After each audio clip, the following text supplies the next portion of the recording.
Banjir yang terjadi di Jakarta tidak hanya menggenangi pemukiman warga, namun juga menimbulkan kerugian yang luar biasa.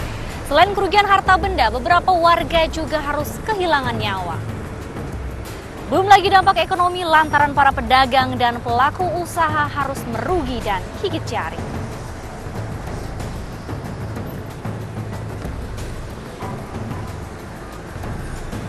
Omsetnya jadi nurun karena masalah banjir. Saya harap pemerintah lebih mengerti lagi kepada jalan raya biar bisa lebih tinggi lagi, biar nggak banjir lagi.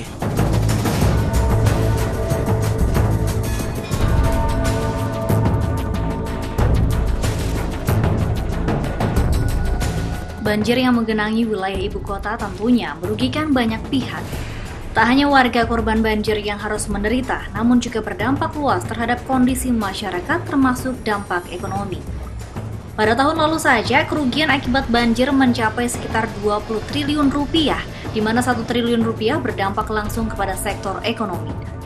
Sektor ekonomi yang sangat terpukul akibat bencana banjir ini adalah sektor perdagangan. Sangat wajar lantaran Jakarta merupakan kota jasa dan perdagangan. Saat banjir terjadi seperti sepanjang bulan Januari ini, praktis aktivitas perdagangan terhenti lantaran pusat-pusat perdagangan terendam banjir, seperti yang terjadi di kawasan Kelapa Gading, Cipulir, dan Mangga 2. Belum lagi kawasan perdagangan lainnya yang tidak terendam banjir, namun akses menuju ke lokasi tergenang banjir hingga menghambat aktivitas ekonomi seperti kawasan Glodok dan Tanah Abang. Selain sektor perdagangan, sektor industri juga terkena dampak langsung dari banjir, karena pelaku industri terpaksa meliburkan buruhnya akibat rumah para buruh tergenang banjir. Ditambah lagi dengan terlambatnya bahan baku produksi sampai ke pabrik akibat ruas jalan mengalami kemacetan akibat banjir.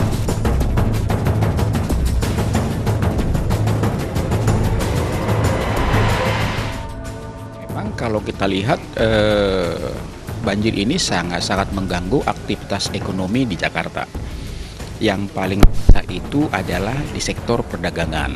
Ya, kita lihat misalnya beberapa sentra perdagangan kita itu terkena banjir. Seperti misalnya daerah Mangga 2. Nah, di daerah Mangga 2 itu di sana ada 6 pusat perbelanjaan yang besar. Ada pasar pagi, ada Mall Mangga 2, ada WTC, ada ITC, kemudian ada juga di sana Harko Mangga 2. Di sana itu ada kita prediksi sekitar ada 20.000 pemilik toko. Kalau kita ambil omsetnya rata-rata 5 juta saja per hari, itu berarti sudah transaksi sudah tidak berjalan sekitar 50 miliar misalnya. Nah, hanya itu Mangga 2 saja. Belum lagi kita lihat Kelapa Gading. Kelapa Gading di sana ratusan toko tutup. Kemudian juga kita lihat juga ada mall tutup juga. Nah, itu juga cukup besar. Kemudian juga kita lihat misalnya sentra-sentra UKM kita di Cipulir. Di Cipulir juga di sana itu transaksi mereka 10 juta per hari. Kalau kita kali 500 saja udah berapa? Kemudian daerah Tanah Abang. Tanah Abang juga kita lihat. Tanah Abang ini memang bukan mereka nggak kena banjir, tapi akses ke sana itu tidak sampai. Artinya pembeli dan juga customer mereka banyak tidak datang.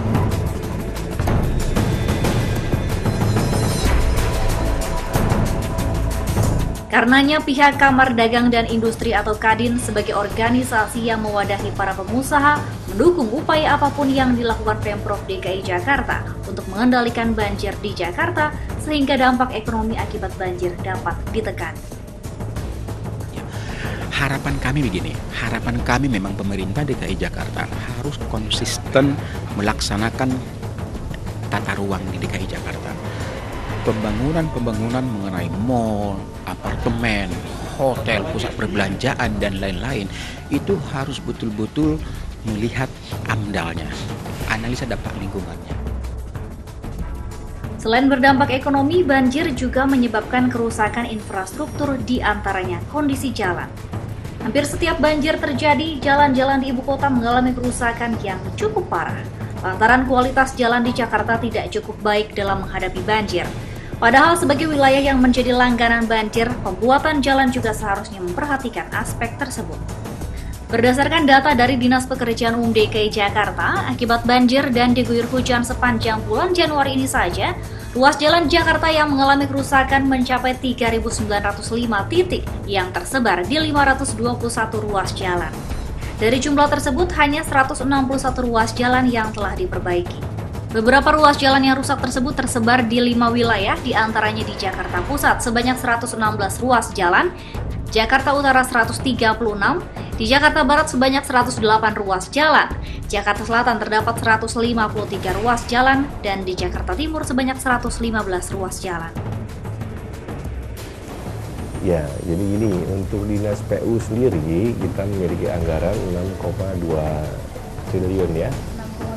Ya cukup besar. Oleh karena itu kami bersemangat nih untuk membangun ya 6,2 triliun itu macam-macam ya.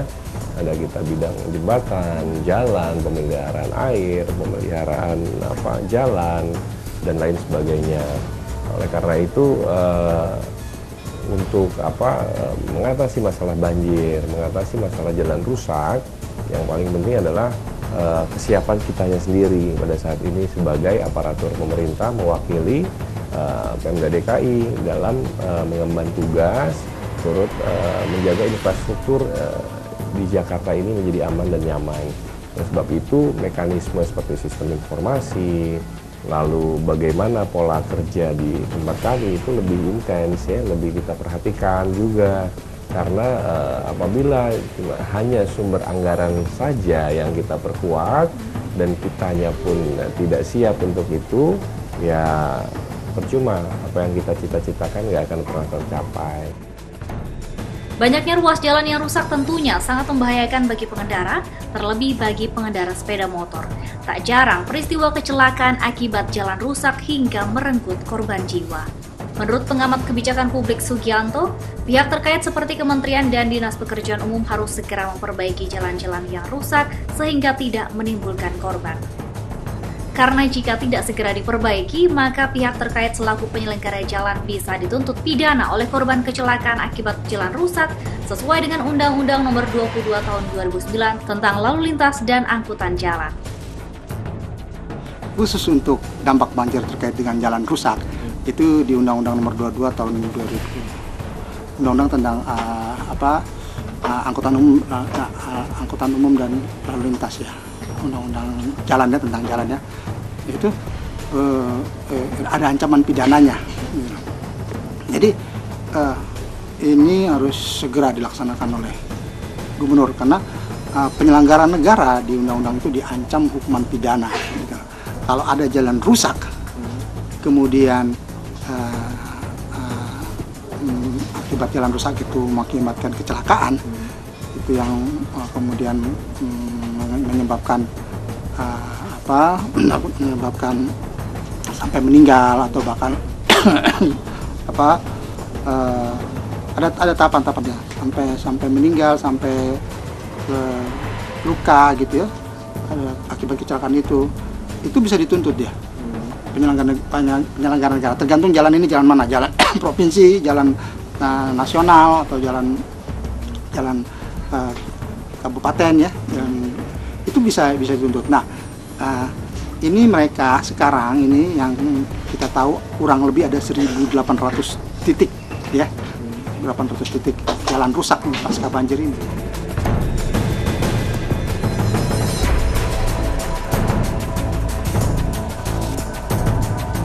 Selain meminta untuk segera memperbaiki jalan yang rusak, Sugianto juga menyoroti kualitas jalan di Jakarta yang buruk.